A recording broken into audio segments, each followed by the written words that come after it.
Hello, and welcome to Brand Clarity by Visions to Images, where we focus on strategy and business development for entrepreneurs at all different levels through branding and digital marketing techniques.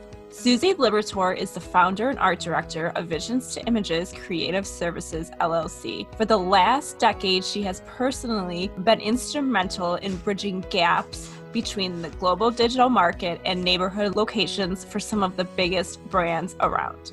Growth is possible for even a single location with the right professional branding techniques and Susie's signature strategies of Visions to Images. Stand out from your competitors and bring your visions to life while watching your sales skyrocket. Your host for this is Susie Liberatore, owner of Visions to Images. Hello, everybody. Today on the podcast, I have Kathy Catazaro-Perry, and she's the mayor of Massillon, Ohio. And I'm just excited to have her on. We were just chatting before this, and I didn't realize we both had special needs kids. And so that's even more exciting to kind of talk about on the podcast as well, because we all know I have a special needs child. So without further ado, let's introduce her and tell us a little bit, Kathy, about you and how you got started. Well, thank you, Susie, for having me on your show this morning. I got started in politics when my dad ran when I was 15 years old, and he was running for a township trustee position. He was a policeman, and he wanted to run. His reason for running was he wanted to make the police department better, stronger. And there was probably 9 people in the race, but I was able to help pass out little notepads for him. And so that's where it really started, and he lost. And so he never ran again. He thought about it, but never ran again. And I said, someday I want to run for office and I want to win for my dad. And so I too ran in a township, and I lost my first race. I came in third, and they were only selecting 2.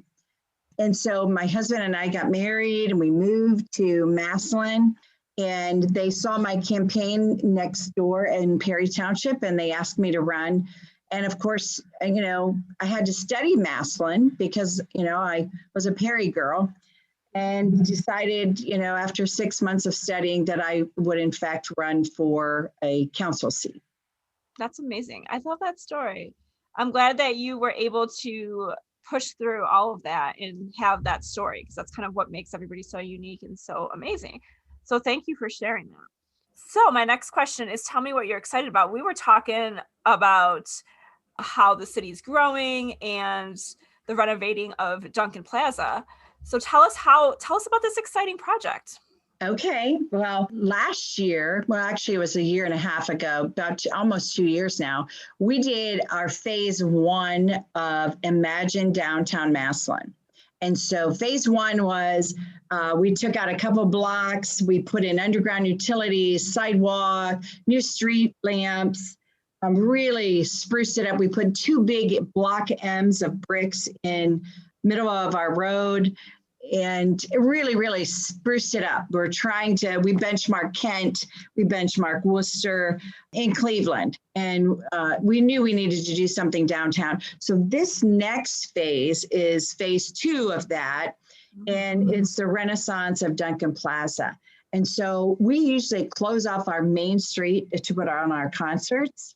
We have concerts on Thursday nights. And we really wanted to stop inconveniencing our residents and those who travel through Massillon on the main road, Lincoln Way. And so we're putting in a new amphitheater. Yeah. And it's right in the heart of downtown. It's going to seat over 800 people. Wow. And then we'll be able to block off a side street. And that side street, can hold so many more. But the new amphitheater will hold all of our Thursday night concerts as well as our Monday night concerts. And our community loves music. So it's a big hit here in Massillon, and we're going to be able to do a ribbon cutting sometime in April. Awesome. So is that officially when it's going to open? It's April? Is everything going to be completed by then? Yes. So everything should be completed. We start our concerts sometime in June, usually about the 2nd, 3rd week in June. And Monday nights, it's smaller bands. And then Thursday nights, it's more of the larger bands. And one of our hometown favorites is La Flavor. I don't know if you've heard of them, but they're from Massillon, and they're an amazing group. That's amazing. I love that. I love that you have so much community and growth going on in Massillon. And I mean, everybody loves music. I just feel like everybody can always relate to music, period. And it's a fun time, especially when it's nice and warm outside, not like it is right now. So are you anticipating that you're going to be starting the concerts in June, and even with COVID, kind of hopefully that'll be settled down by then, right? We're hoping, we're working on putting the schedule together now, and we usually have probably 8 to 10 Thursday night concerts throughout the summer, and Monday nights is about 8 on Monday evenings. But depending on COVID, we're always listening to Governor DeWine and his direction. So we're planning. We may have to change that, but we'll be prepared to do so if we need to. Yeah, I mean, I wouldn't anticipate that there'd be too much pushback, especially with the outdoors and stuff. I mean, you might just have to maintain that social distancing, which is hard sometimes. But I feel like it might hopefully be good by then. I mean, I'm hoping, fingers crossed, that, come June, we'll have it at least settled a little bit. Yes, we're hopeful too. And I know our health department is working hard on the vaccinations as we speak. So that's a blessing that we are getting those into all of our communities. It sounds like this is going to be such a great thing for the community. I'm so excited. I can't wait. I'll have to come check out the concerts. Definitely. Yes, absolutely.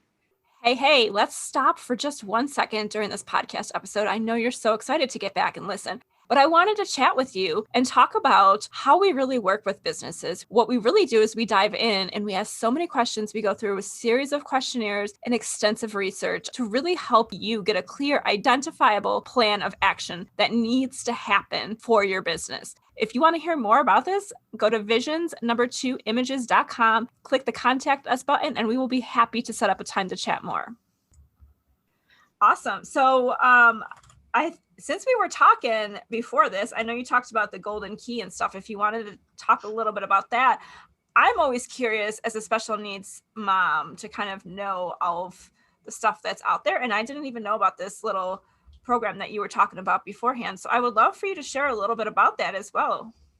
Well, my daughter her name is Vanessa. Everybody knows her in town. She has Down syndrome. She's going to be 16 in May. And when she was born, she was 2 pounds, 11 ounces. And with Down syndrome. And so she spent 5 weeks in the NICU at Akron Children's, and they did a fabulous job with her and our family. And then she had a G-tube, a feeding tube to go home. And I am a nurse, and so I wanted to go back to work at some point. And so I was just, kind of peeking around to find out, what daycare centers could she go to? And I couldn't find one that cared for medically fragile children. And so we started one. It's called the Golden Key Center for Exceptional Children. And we took all children with special needs and anyone that had a G-tube. We even took kids up to a trach. And so today, though, it has transformed into a charter school, and Perry Frank now runs it because I'm the mayor and I can't be there any longer. But she's turned it into a charter school, and it really focuses on the autistic child and special needs children that, may have a tough time in the traditional school setting. Mm-hmm. Yeah. They have therapists there. It's a wonderful place. Thank you for sharing. I'm so excited. I need to check that out more in depth for sure, because I know so many moms and people with special needs, and we're always looking, like I said, for new stuff. So that's amazing. And I'm thankful and glad that you came on and shared that. So my last question for you is, if you could give any advice, I know this is a little different, but if you could give any advice to anybody, whether they might be struggling, whether they might be wanting to start a business, whether they're just kind of in a funk and they need to get out of it, what advice would you give? Well, I think everybody's in a funk right now. And I think one of the things being a nurse and a special needs mom is we have to accept that, and if you need help, you need to seek help. And so that is one important thing. The other thing that I think is so important for special needs families is you need to be an advocate for your child. No one else is going to do that. And you need to be that person that stands up for your child. And for the community, when you see a mom with special needs children, say hello to them. If you see an adult that's special needs, say hello to them. They're part of our society. They want to be included and accepted. So those are just some things that I always like to share because it's so important and people don't realize how important it is.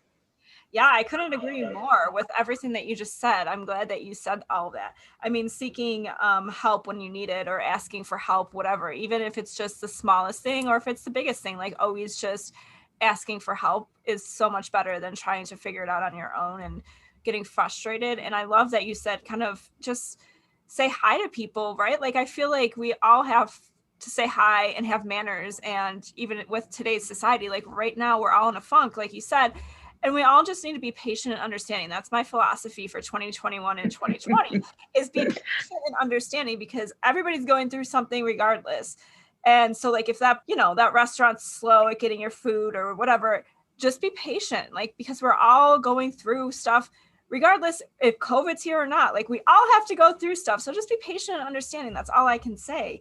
And yes. It's just, even with special needs and everything, life in general, to just be patient, I completely agree. And I always say, give yourself grace.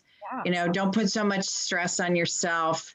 I was just talking to a pastor before this podcast and, extroverts are having a difficult time right now because they're so used to, in my schedule, so used to being around people and hugging and shaking hands and, having that, that touch, those intimate, relationships, and we can't do it.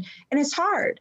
And we have to realize it's hard. And then podcasts are great, get on, listen to a podcast, get a book, read a book, walk, there's so many things we can do to help ourselves.